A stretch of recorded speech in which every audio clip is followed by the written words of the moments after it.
This is an interview with Jody Stecher in San Francisco on September 17th, 1993. There was a unifying Sure. factor, and that was an interest in something called folk music. Right. That's what you're talking about. Right. I understand. Okay. Yeah.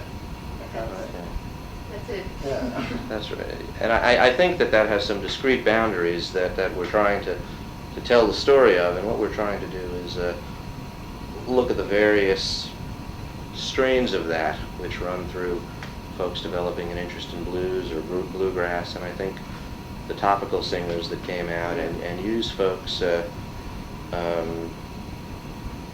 such as yourself. I mean, we don't know who all is going to end up talking in this thing on film, but use folks to tell their own stories and illustrate these various threads that came into what is called the folk revival, and probably have some narration which ties it all together and puts it in some type of sociological context. So, and in talking to people like this, as I might have said over the phone, we're looking for stories and we're looking for points of view, so that eventually we can decide how to edit this and what type of narration to write.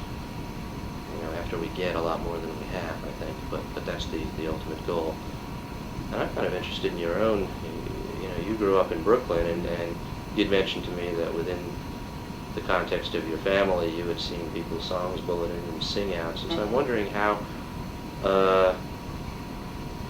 what your earliest exposure to this milieu was. It obviously came from your folks, I guess, if you had those magazines when you were very young. Okay.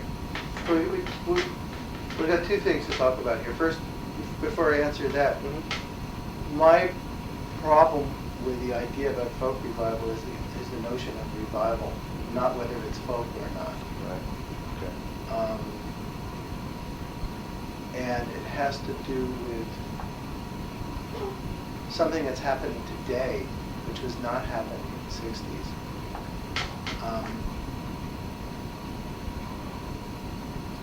And it has to do with, have you been reading the Old Time Herald? Yeah. Did you, from its No, inception? not at all. Mm-hmm. There's been this series over the last year of letter writing. It was over about a year and a half ago. Oh, okay. I haven't seen this. It all started with a sort of a friendly, ruminative article by Mac Benford, who was one of the Highwood String Band,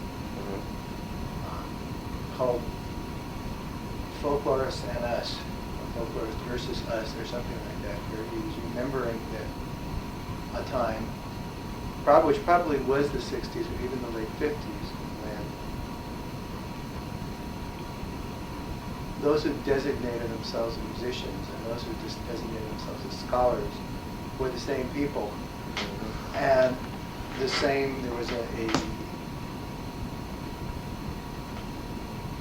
there was an interest and a common bond, and something separated with, it had to do with when endowment showed up. NEA had something to do with national folk festivals, and a decision was made. The decision that was made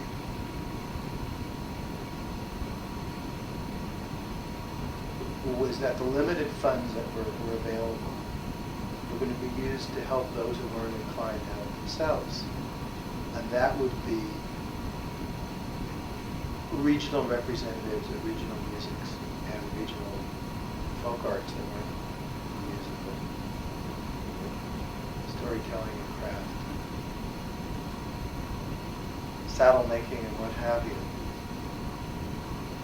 And since their sources were limited, this is what they were going to do. And an apprentice program was started. You know what that is? No. Okay. No. The apprentice program was started to encourage the continuation of the folk arts. And there were some applications. And the way that they judged who was the fitting applicant was entirely on the basis of birth. So that if you were born in the region of the master that you wanted to apprentice to, you would be given priority over somebody who wasn't from there. Okay? So,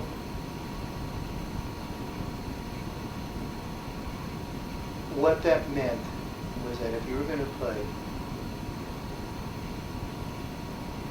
let's say Southern Appalachian or white string band music, you wanted to learn from someone from Southwest Virginia, if you were from Southwest Virginia, you had a better chance than someone from Chicago.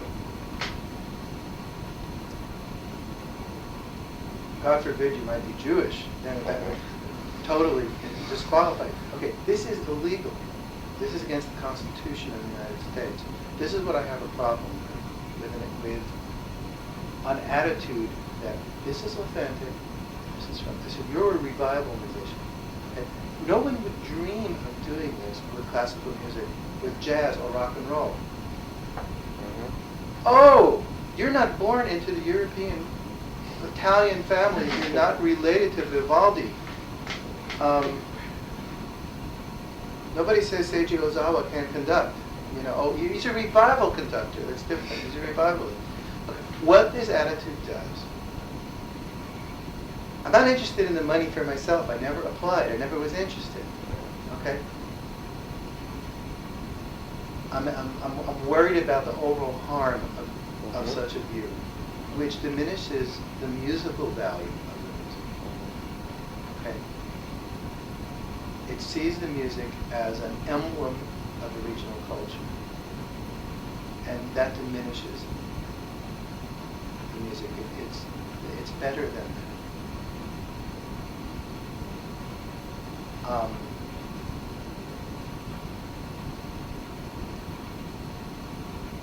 I mean, that's fine as far as it goes, and that's good. And if it helps somebody from a particular region to identify with that region's music and that ethnic group, and makes them feel better about themselves, fine. But it's more than that. There's more value in music than that. It's for everybody. Traditional American musics are as good as jazz and classical music.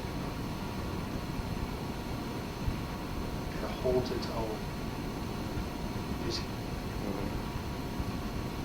So I have a personal problem, a personal button about the word revival, and I get defensive when I hear it because of that.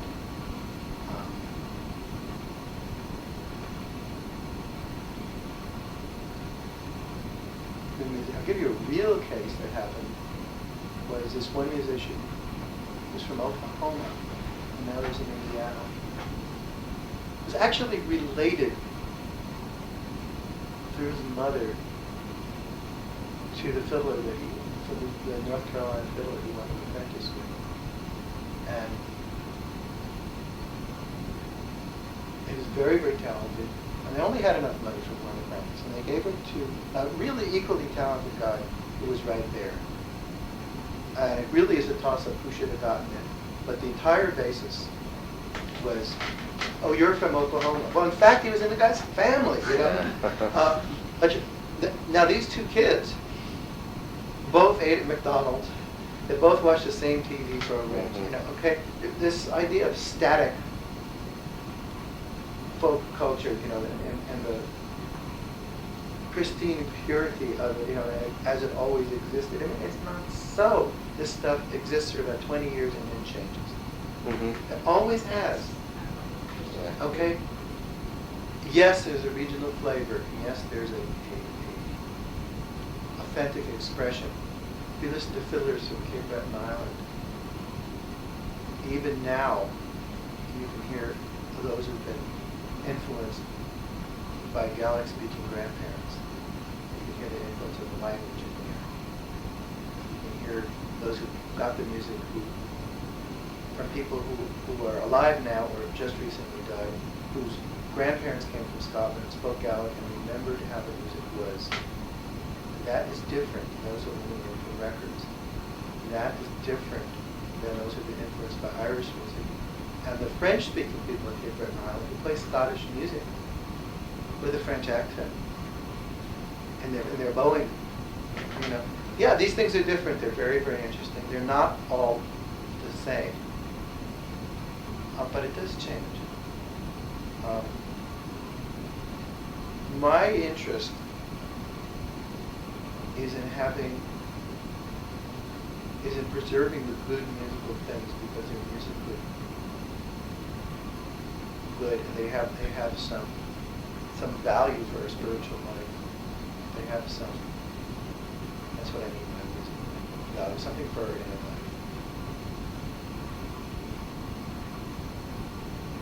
I'm only interested in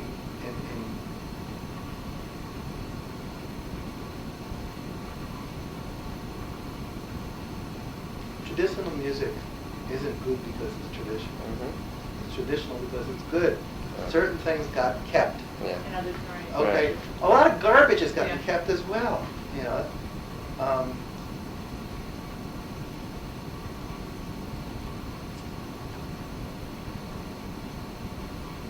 Instead of looking at, excuse me, just want to gather my thoughts here and maybe come out to say what I really mean. Okay, in the 60s, you know, was this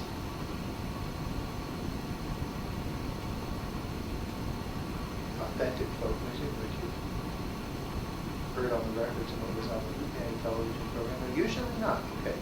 Usually not. Not the expression of the community, a region.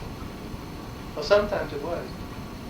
And sometimes you had people coming out of real folk culture who were doing this commercial folk music because they were more interested. Mm-hmm. And why not? Oh, Yeah. okay. The real situation is much more complicated than some people wanted to sing. Oh, they're from this, they're from this place, so you have to sing like that. Sorry, folks, we've got opera singers from Kentucky. This is the truth. People will be interested in what they're interested in. Instead of looking at it like, is this for profit or not? Is this commercial? Is this other than commercial? Let's look at it as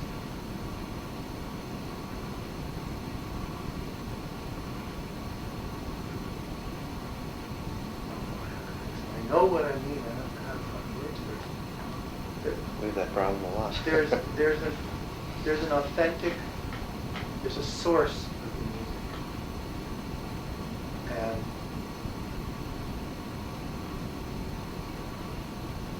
as the music develops and grows away from the source, it changes and changes, but it also runs the risk of losing the power that comes from the source and becoming froth.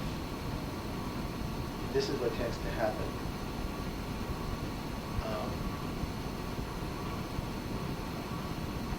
I think from what you said on the phone, you're looking at this question, how this cultural phenomenon in the 60s made people start to look back to where it came from. I am interested in that, yeah. Yes. And there was an echo of that in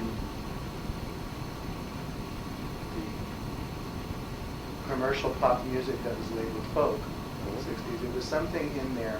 There was something in the sound of the acoustic instruments. And even when they were electric, as they became later, there was something in the rhythms, in the pulsation, in the way the sound was organized that suggested something more primal, and people got interested. I look at it more as a kind of a wave pulsation.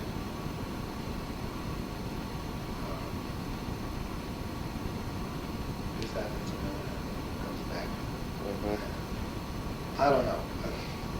That was not very articulate. Maybe in a year I'll be able to say what I want more. To your second question,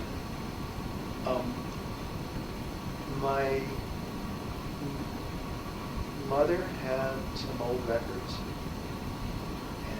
play the guitar with the auto harp. She was a dreadful piano player. It was a piano in her house, and she didn't really play it. She knew a few chords on guitar. My father played a little bit of auto harp. He could also play green sleeves on any instrument. You give him the instrument. Only green sleeves. Only green sleeves. And karaoke.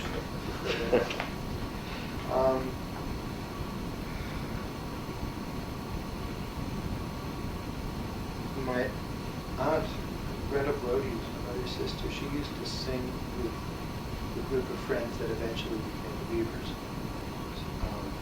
This was when I was very, very, very small. I didn't hear any of that. I just knew about that. She was in that circle. Were your parents in a leftist political circle at all, or were they totally apolitical, or Pretty somewhere in between? apolitical. They were cousins were in that, but not my own parents. They were more skeptical. That's a way to consider it. They were skeptical about that. But it wasn't far away.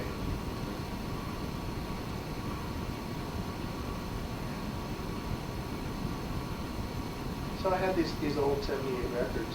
There was this one thing that came out of Brunswick. It came out in like the 40s called Listen to Our Story. Did you hear those?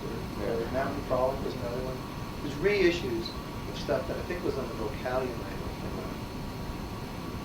Oh, no, I might not be right on that, but it's reissues of Hillbilly 78. Okay, 20 years later.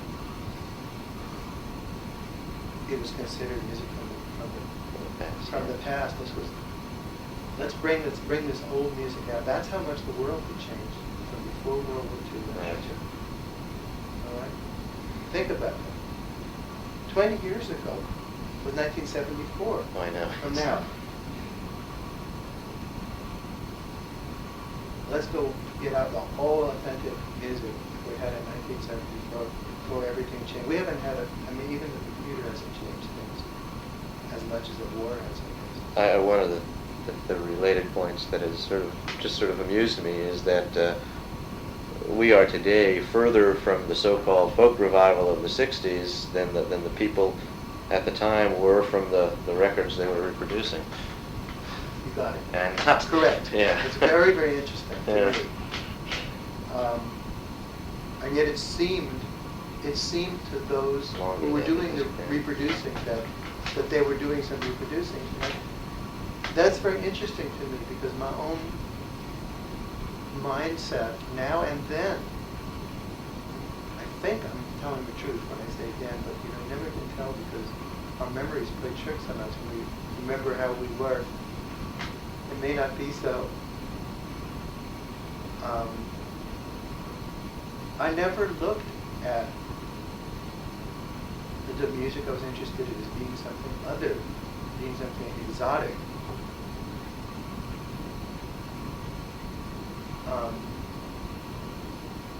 As soon as I could, I went down to the Fiddlers Conventions in Union Grove, in North Carolina, and had them every Easter before they got to be so huge. It turned into all these motorcycle gangs would come and be this near riots before all that happened.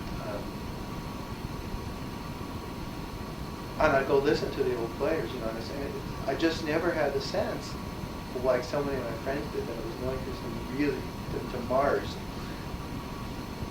I don't know. I was just people playing music. What they were doing was shortening and lengthening the strings on their instruments and modulating waves. Making sounds. What were you interested in as a teenager? And, musically? Yeah, musically. Bluegrass. Bluegrass music. That was it. That was just, I got older, I got interested in the older stuff. Well, that's not so. Okay, I was as a teenager. Also a little bit of Cajun music. Mm-hmm. A little bit I could find. Blues. Mm-hmm.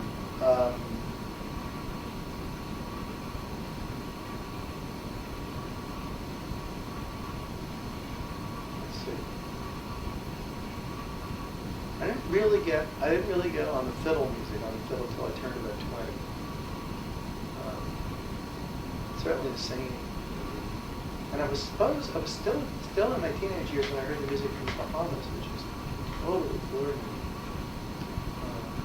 I just got finished writing this article on Joseph Spence for the Acoustic Guitar Magazine. Oh. Editor called me today Oh, glad to see it. some changes. 65. Did you ever hear this stuff? I recorded it. Yeah, heard that stuff. I was 19, so I was still a teenager, but I've been interested in several years in Spence and music like that. But I heard all of those things as being related. And you said when you could get it. So how easy was it to get? And what was your entree into that music? The Brooklyn Public Library. Uh-huh. Brooklyn Public Library had these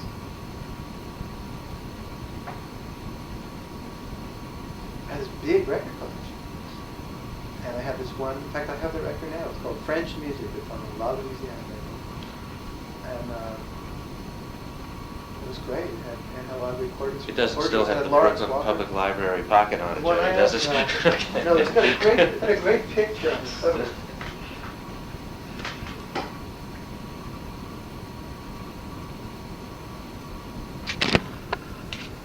Yeah, I got that album out in the library. Occasionally, country music stations, I used to be able to pick up WWVA, WCKY, and there was a couple of the country stations. Occasionally, some Cajun music would be on there, even if it was only an English version of Jody Bone. Jimmy C. Newman was recording out of Nashville, and he's a Cajun musician who sings in English. Country musicians. From the Cajun country.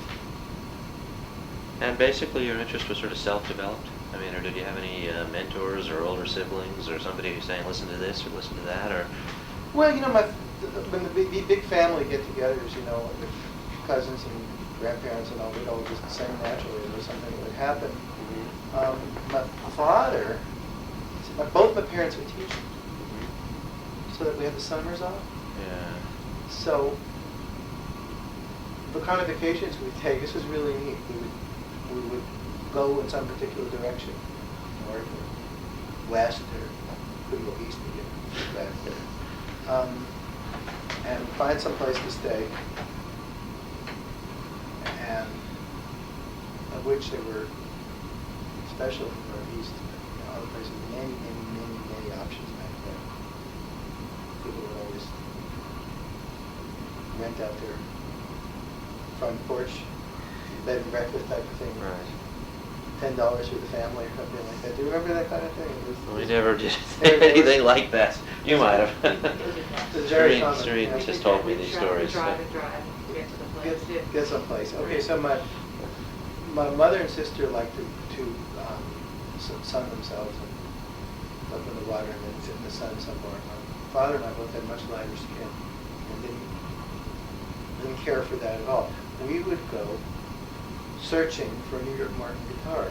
We had this treasure hunt. It lasted 5 years. I found it when I was 16. Finally, old Martin guitar made in New York when they moved to Nashville, Pennsylvania. It's the guitar I play today. Oh, really? Same. Yeah, I've had it ever since 1960. Is that the one you cracked throwing down the stairs That's the and one. then your cousin's Same one, article? yeah, that's the same one, yeah. So, obviously I got a lot of encouragement from my parents to play, although I didn't always like what I was playing, and I'd have to practice in the closet. Either the bathroom or the closet, where I played. We quickly acquired a mandolin from my Aunt Bessie. She gave me a mandolin. Had a banjo, a fretless last year banjo, when I was 12. I didn't have really anybody to show me anything. Well, I had a couple of lessons from local guitar teacher, maybe like 5, 6 lessons with 11. They didn't really know a whole lot. It just showed me chord positions. Betty Sanders, I had 2 lessons from her. She showed me some right hand stuff, which I've kept to this day. Really nice ways of wheeling the fingers. after that, I just sort of, I'd make up my own tunings, even on instruments. Eventually, just by contact, then I'd go to Washington Square, and I would have to sort of bluegrass band and starting, age 14 on, was always in some bluegrass band.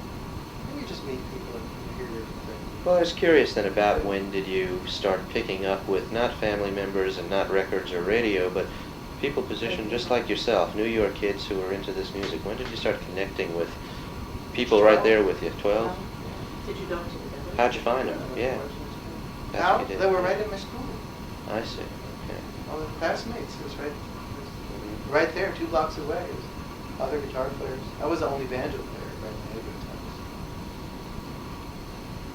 I'd always play banjo.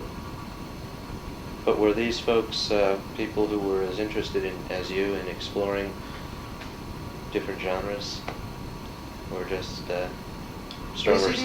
These different genres weren't presented as different. They'd all be on the same radio show. When Okay. folk festivals got started, they'd all be on the same festival. Right. And so to a young, impressionable mind, they were all the same thing. Things got more differentiating as I got older.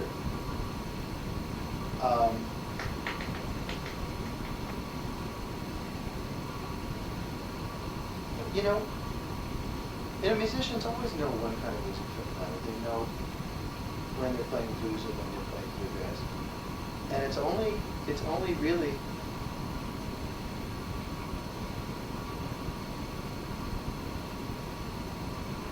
perhaps it's for the purpose of selling records that these things get quite so separated. And it goes back to the days of '78, so people had to sell records, and then people had to find it in the store. So you have to make a category. This is this, and this is the other thing. So you know where to go look for it. Or in a library, these classifications are somehow to make it possible to sell commodities. But musicians everywhere have always played whatever's appealed to them, and have played more than one kind of music. Was Washington Square kind of like, I don't know, the emporium of everything? Was it just, I got a sense from your cousin's articles and from other sources that for some people it was just a wonderful Where were you? training ground. I was too young. I grew up in Queens. But you're too young. I was born in '54. No, in '63, say, I was 9 years old. I wasn't, I guess my sister mixed this down too. Yeah, she was born in '52. A lot of it was kind of sing-along stuff. Everybody would join in the chorus. Van Ronk described it somewhat dismissively as camp music, a lot of it. Yeah, a lot of it was. He said that you'd have to, he said a lot of the mass of it was that, but if you went to, that might be going on over here, and if you walked over here, you could hear somebody great. Yeah, and a lot of it was campers playing the music they learned at camp. Mm-hmm. No, there was always something really worth hearing. Mm-hmm. Who did you meet there that you remember the most? And learned from? Yeah, most. One person? Well, no. Just you can give me 3 names, 10 names. John Harold. Mm-hmm. Very, very important to me. Eric Weisberg. These 2 guys made a big impression. John for the singing, Eric for the banjo playing. Roger Sprung was always there, every day. There was never a time that he wasn't there. The thing that was neat about Roger was that he was inclusive. He just wanted, he wanted kids to play with him. Then he could get them to play on his records and pay him cheap.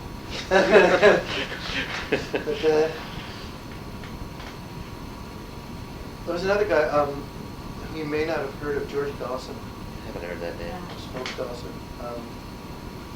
He was an old-time banjo player and fiddle player. He was the first fiddle player I heard. was from Coney Island.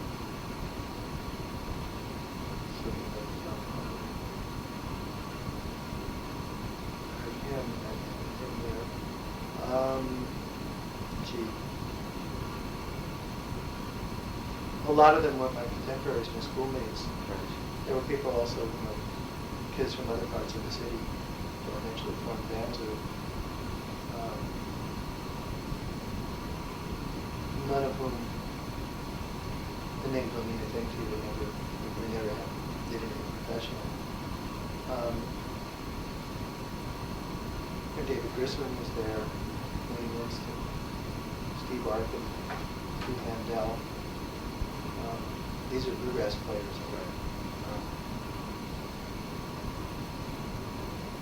I've all done a video recording.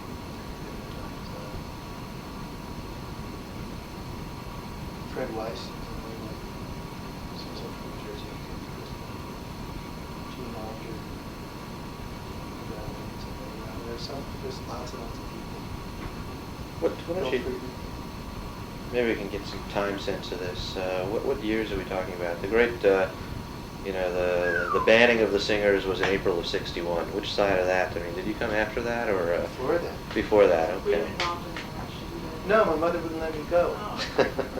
Oh, I can tell you what happened though. I mean, I saw it on TV, and I saw it. 3,000 hippies riot, or beatniks riot. Yeah, that's as he wrote me this headline, and I've read What very. happened is they were sitting around, standing around, playing their music, and then the police attacked them with nightclubs. That was it. I mean, that's, Yeah. there was no riot. Everybody was running away.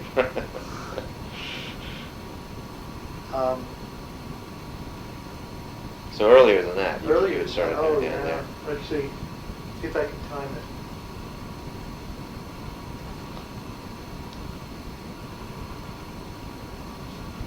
I guess I must have been 13 when I started. That would have been 59? I don't know. You were born. 46. Okay. So that I'd was already been early. going a few years. Yeah, when that happened. So that would have been, yeah, 59 And then when or they so. started it up again, Yeah.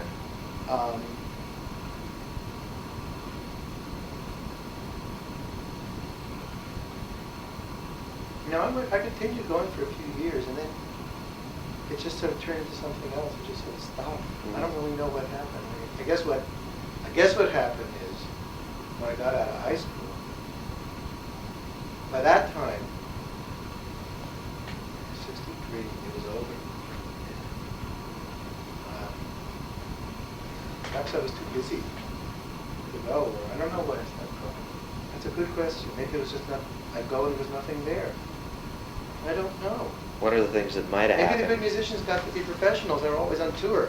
Well, Yeah. I don't that's know. one thing we've learned from some people. I asked, I've asked a number of people, when did you stop And hanging out with your? They started working. When did you stop hanging out with your friends and playing? When did the kind of the old the club break up? And Tom 62. Paxton said to me that for him, and he was in the Village in '60. Yeah. He said it happened for him when people started working professionally. It just became inevitable. You weren't around. This is a really good question. A really good historical question. When did it fall to pieces? Another factor, 62, this is one thing I want to ask you. Yeah. Did you get a sense at some point, because they might be related as to when it started to fall apart, do you have a sense in your mind of at some point knowing that you were in the middle of something that was becoming really popular? Yes, but it wasn't considered, it wasn't extraordinary. It was just happening. I went Right. on a tour called the Hootenanny Tour. It was sponsored by the William Morris Agency. It was a great, big thing. It was the summer of '63 when I got out of college. I joined the Greenbrier Boys. And Ralph Brinzer had quit the band. I was in Colorado with my parents. My father was a physics teacher. He was doing a National Science Foundation. I don't know what he was doing, learning something, quantum mechanics or something. Boulder, Colorado. It was unbelievably hot. And I got a phone call from John Harrell. If you want to join the Greenbrier Boys, we've got a tour. John said, how'd you like to make $175 a week? Yeah.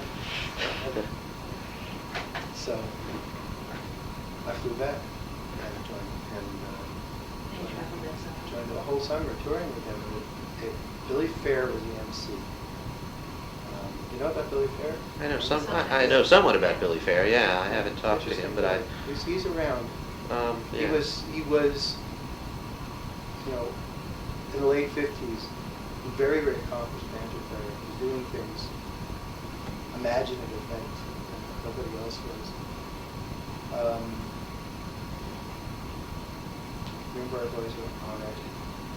There was several Kingston Trio type group, something in that kind of mold, a trio.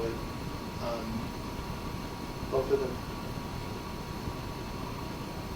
I don't know, amateurish, nice guys. Bob Carey from the Terriers was on as a soloist, and I would play bass with him. And incorporated his part of the thing. Judy Collins later joined that. It continued into the fall, but I had to go to college, and I only played a few shows with them from time to time. Sometimes I added, Ralph was back in the group, and sometimes I came in to play bass to make it a quartet. I was playing mandolin. Judy Collins was there.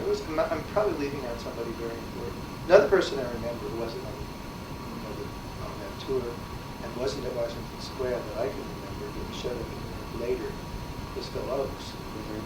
And I was thinking, who do I remember, who do I want to talk to?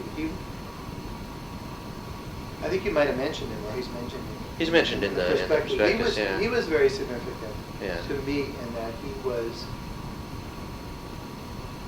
was becoming very, very popular, but he never, ever got on even though he wasn't, I think he was from Ohio, he wasn't from the neighborhood, he was always a neighborhood kid in the way that he behaved. He was always, a fellow musician, he wasn't starstruck at all. Very down to earth guy. He got very strange. Well, Phil was ill, I think. But I don't know, but it was, I liked him very much. Did you know him in his later years before he died in the 70s? He also just got so totally strange. And he used to frequently lend me his guitar. He even lent me his guitar too. I didn't have a big guitar, I had a small one. That's like Little Martin. I made this record for Vanguard that never came out. It was going to be like New Folks Volume 2, Volume 3, or whatever it was. And first sessions, they had some problem with the first session. I think the second session, which I liked, maybe, I don't know what it was. I remember borrowing his guitar, but they had a great sound to his guitar.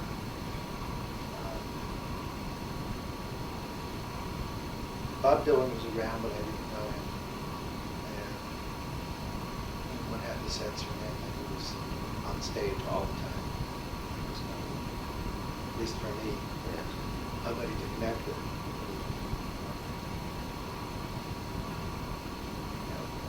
John Harold was another one. I mean, he was already in Greenberg, whereas he was from New Yorker's point of view. He was very important. Physical star. He was also just an older kid. No doubt about it. I mean, he didn't want to be separated from his fans.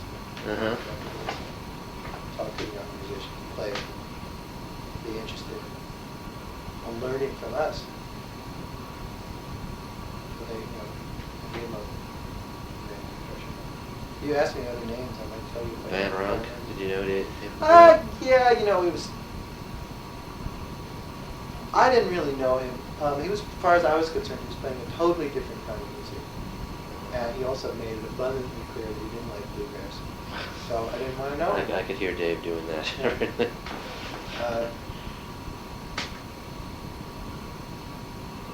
He came to CCNY one time, and he gave like a lecture on, what did it have to do with? Probably was from his jazz collection, but it was something about American music. It was great. He was a really good scholar, and really, he had obviously great affection for the music that he had affection for. Yeah. Rang her for what he didn't. Yeah. So no, I didn't know him. But I could hear him expressing them both with vehemence. Yeah, no, I didn't know him at all. Did you, so changes a little bit, did you go to the folklore center? Oh, Yeah. all the time. What was that Izzy like? used to throw me out all the time for, he said, because I kind of go in there, kind of lean on the shelves or something. But how old are you? 14, 15, you act like you're 70, old man, get out of here. Did that serve any function that was useful? Folklore Center? Yeah. Tell me how. Well, this is when it was on McDougal Street, Right. before it moved. Well, people would come in there and play. There'd be amazing music. There'd be instruments for sale on the wall. People would come in, pull them up. I would just hang out in the corner and see what would happen, you know. And I'd look at the records, and I didn't have any money. I didn't buy anything. I never bought anything. It's probably way thrown me off. But eventually, no. I mean, Nobody ever bought anything, from what I So, hear. no, Nobody bought anything? Yeah, nobody ever. Everybody played the stuff. Nobody bought anything. That's what. Izzy bought his books, Oh. Izzy looking back at his records, his business records, nobody ever bought it, never paid me. Well, just because he didn't say it didn't mean he might have forgotten to write it down. That's true. Maybe not. I don't know. When it moved to 6th Avenue, you know, and then Mark Silver was in there with you know, they separated. You got this Fred and instruments, Right. and things moved more and more over to Mark's place where the music was happening.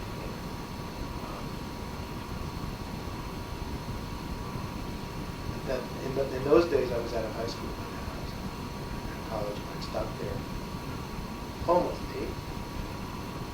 Several times a week, all the time. That was the center of thing, especially the bluegrass. Also blues. Happened, other kinds of music happened. At that point, you know, Pat Sky had arrived when we went down at one point. He's a very humorous guy. He's a great writer. I really like his early records. I'm interested. You mentioned Phil and Phil Oakes and your friendship with him. I didn't know him well. I see. You know, it Okay. wasn't. It was. I only knew him from seeing him on the street in the village. He strikes me as somebody who was doing musically something that was entirely different from what you were doing. Even more so than Van Ronk. Van Ronk was at least working with certain forms of traditional music, perhaps. Phil was just writing his political songs. Yeah, musically it was also very dramatic. It was theater in a way, you know. Yeah. Just banged on the guitar basically. And he was around, you know. But you considered him, that's what I'm curious about. He was a part of what you'd consider your community of Well, we played on the friends. same programs, you see. I see, yeah. There'd be a show, and there'd be 7 or 8 different, what do they call them, acts? I don't know a better word. Different groups or soloists or whatever. I'd see him backstage. Well, then why? I mean, why? I mean, you would think that a promoter would tend to package. Because all played on the guitar. So yeah, okay, that's my wondering. that's what Somehow Oakes and you and and John Harold and Bob Yellen and Dave Van Ronk all had and have careers that were lumped into you were as part of the folk scene, and yet you're entirely different. And I'm wondering if you see any reason why Phil Oakes was put on a bill with you. There's really no relation to what you did, except you both played stringed instruments. Look at this. Suppose it was a concert, a festival, whatever you call it, an event. Uh-huh. It was entirely bluegrass music. Uh-huh. You'd take any of the bands, and they'd be entirely different from each other. You'd take the members of the band. If it wasn't for their interest in music, they wouldn't be talking to each other. You'd have these enormous political and religious, philosophical differences. Huge differences in the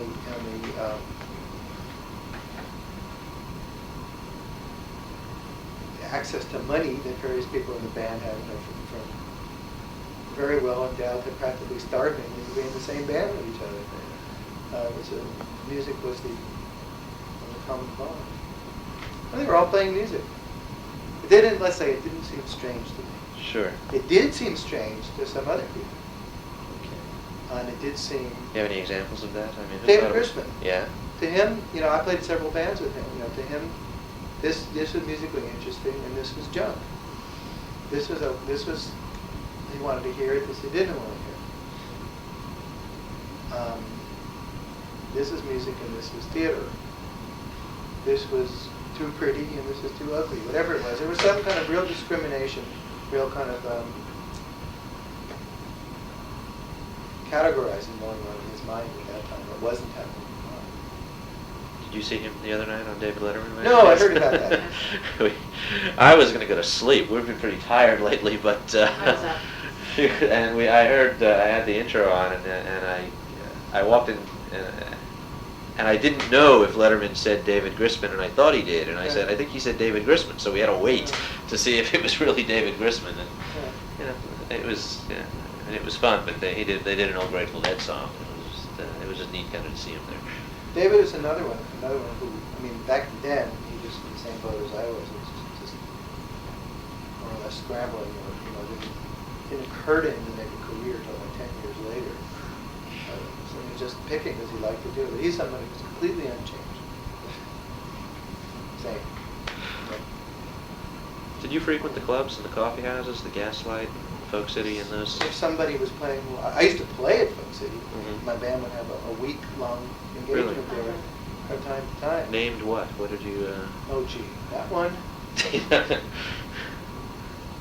The New York City Ramblers. The New York City Ramblers. The New York Ramblers, not New York City. Okay. Sorry, the New York Ramblers. I've come across the name New York Ramblers. The New York Ramblers, the reason it was called the New York Ramblers is that the band went down to Union Road and had to enter it as something.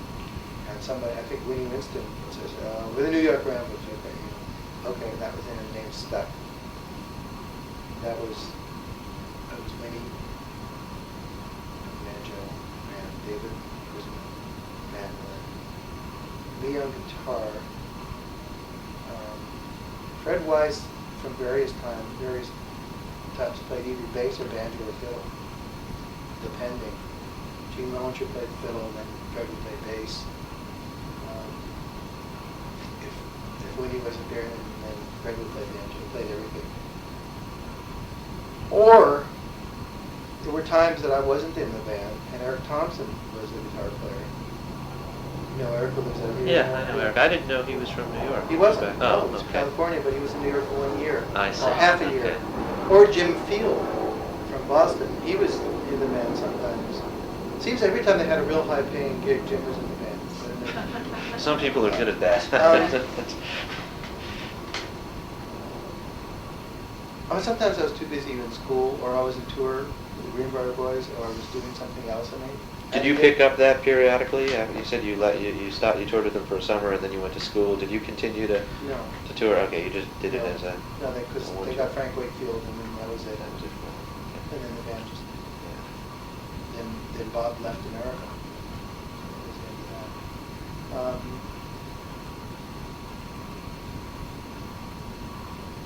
Something else just thinking about.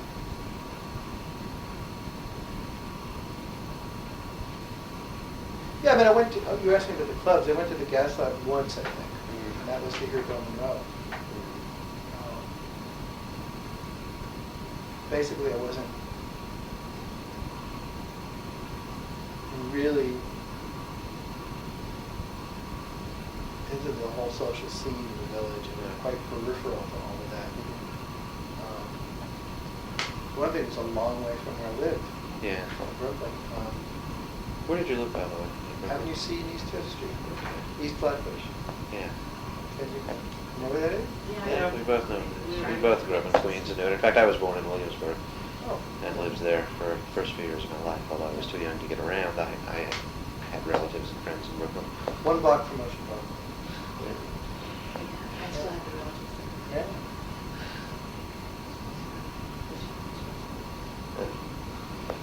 So that was. So you went there to see Bill Monroe. What were we just talking about? Well, we're talking about the club scene in general, and you're You were being saying that peripheral Oh, to the the New social York scene in the Ramblers. village. Oh yeah. Right. Who was it? The New York Ramblers. Yeah, Folk City was called Gertie's. Right. Gertie's Folk. No one ever called it Folk City until it moved later in the 70s or 80s, or whatever it was. I was living in California at that point. Gertie's. Got a gig at Gertie's. Gertie's, I go there the most. And it was fun to go there because it was a bar. It was a bar, and I wasn't allowed in, but I always got in. used to kid me people would smuggle me in their guitar cases. It wasn't really true. It just manifested me. I think it's because I never went to the bar. I just let it alone. Did you go watch the Hoots there a lot? Sometimes. Just go Yeah, see or the play Hoots? with them. Yeah, yeah. I go play with them, with one band or another. I heard all sorts of, and a lot of times I was along for the ride, like somebody else wanted to go, some of the older kids wanted to go, this and that, just come along. Come on, you're going to play with us. That's how I learned to play, was on the stage of all these Hoots. Mostly on the mandolin. They'd say, okay, it's your break, I know the song. Okay, play it anyway. I just think on my feet.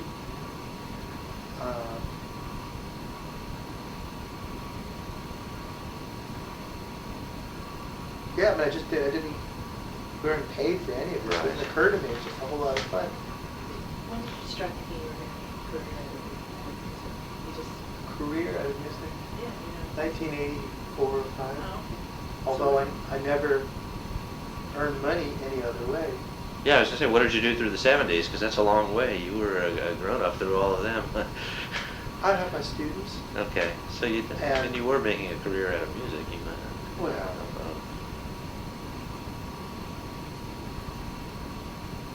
perhaps not a prosperous one, but it was what you did to earn your living, yeah, wasn't what it? I did was play music, but I just accepted any gigs that came my way. Yeah. Never occurred to me to promote myself, or I considered all of that to be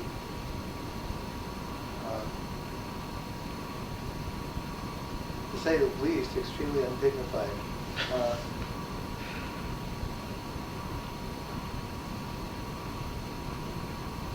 But I lived very simply. I didn't need much money.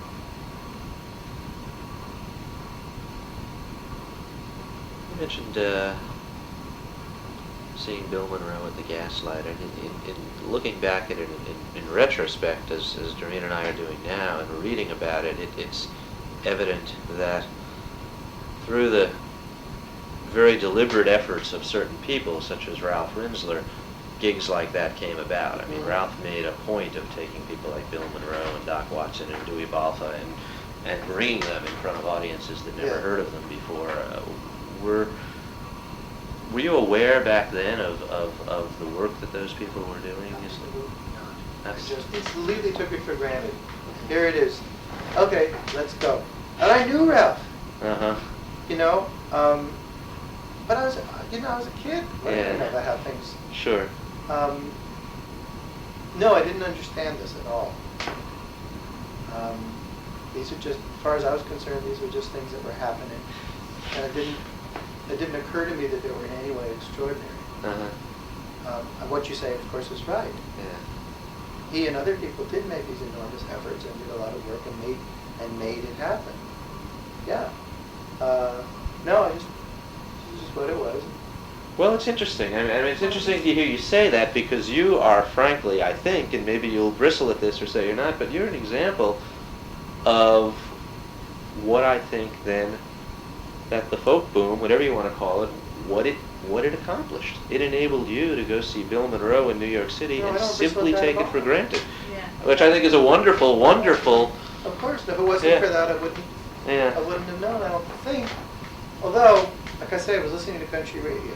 Yeah. And I knew what appealed to me. But yeah, I mean, You just went there, you listened to these. there it was. Yeah. And it exemplifies, something that I feel really strongly from a historical perspective, which is the only one I could have, which is that people like Ralph and John Cohen or whoever,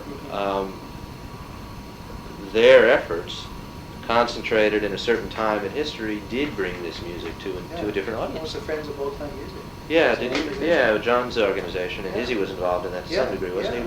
Did you go to their concerts?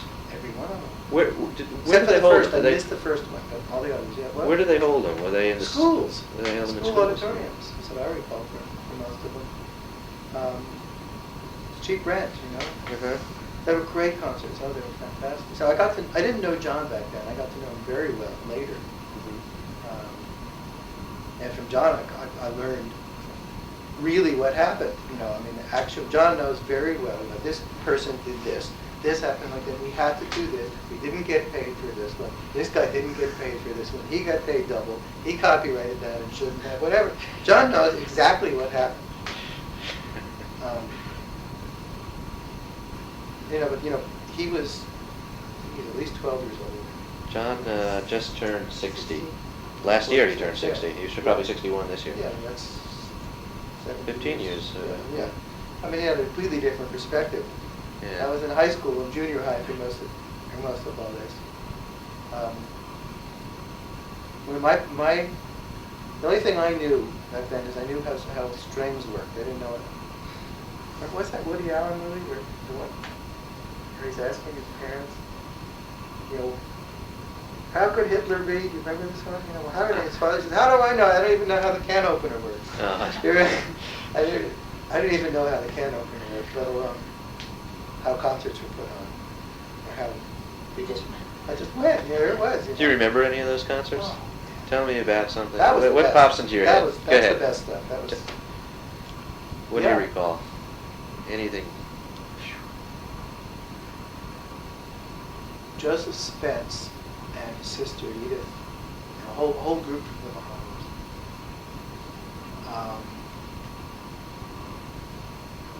Some of which I have on tape now. Your sequel will send it to me. And try to get another Bahamas record out. Some of that stuff. Music just penetrated me, and I retained it. I retain it to this day. When I hear the tape, yeah, I remember I was there. I remember the songs and all the words to them. Another concert was, I may be confusing two concerts, but I believe it was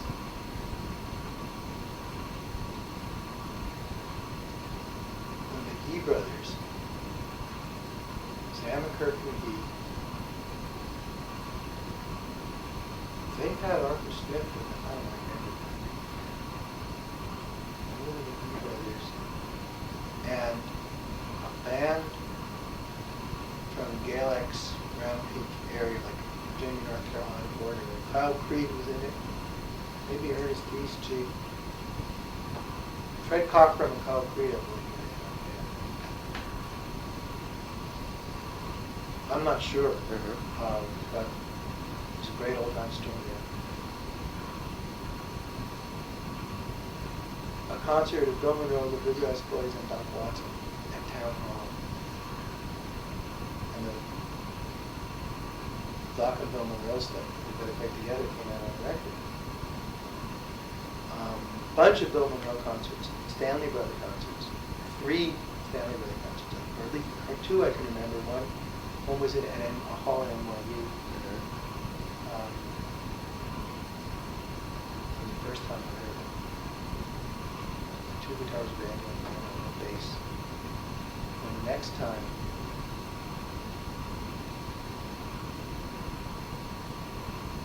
at full practice, man, they had us at school all the time. That might have been another NYU book. Sometimes they were in high school all the programs too.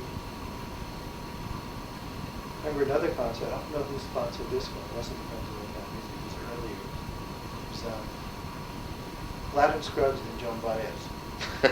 A great folk boom bill. Great. And then she sang with them. Yeah. They did something together. Archie told me a wonderful. You were with us. I just love the story. I don't remember who the singer was who made the comment to him. Maybe you do, but it is a mountain woman, a traditional singer that he knows, and he was present when she heard Joan Baez sing a song, which was a long-standing part of her and her family's repertoire. Mm-hmm. And she said to Archie, she's a lovely girl, but she just can't sing this song. You got to teach her how to sing. But it's just it was just amusing. It exemplifies what that period, what that phenomenon was about, I think. Did you get to meet any of the folks at the concerts? Did you manage to, through knowing John a little bit or knowing anybody, get introduced to any of the musicians who performed at these concerts, or get to interact with them informally? Well, one of the people who, there was another show, it was the Georgia Sea Island Singers and Fred McDowell. And I got to know Fred, but not through that. That was I hitchhiked across the country in '65 and ended up in Berkeley where I was visiting my cousin. And his roommate had been one of the guys who put on the Chicago Festival, called Chicago Folk Festival. Uh-huh. And the Berkeley Folk Festival was happening in the summer of '65, and they brought Fred McDowell, so Fred came and stayed in the house where I was staying. And so I spent a week with him, and I learned incredible amount of music. I was over at my girlfriend's house, about a block away, and I walked in. I didn't know he was coming. I didn't know who he was. I didn't know anything. I walked in. There was this fellow with a guitar. He looked up at me. He said, "Where's your guitar?" I said, "It's over at my girlfriend's house." He said, "Well, go get it." I went and got it, and we played for a week. And I assumed at that time that someone had said, "Oh, my cousin Jody's coming to play," but nobody had said a thing. He was just looking for some company, you know. He saw me and he saw a guitar player.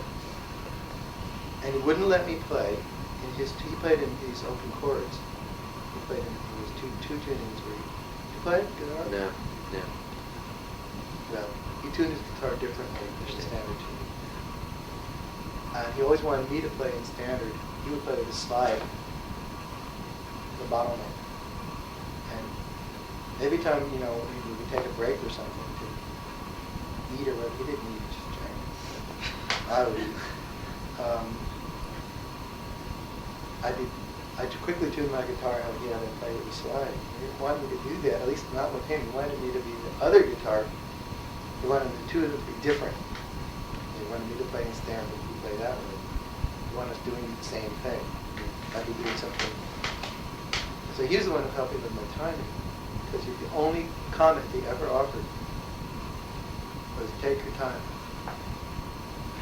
Take your time. As far as I knew it was, you know, I'd be hurrying too much.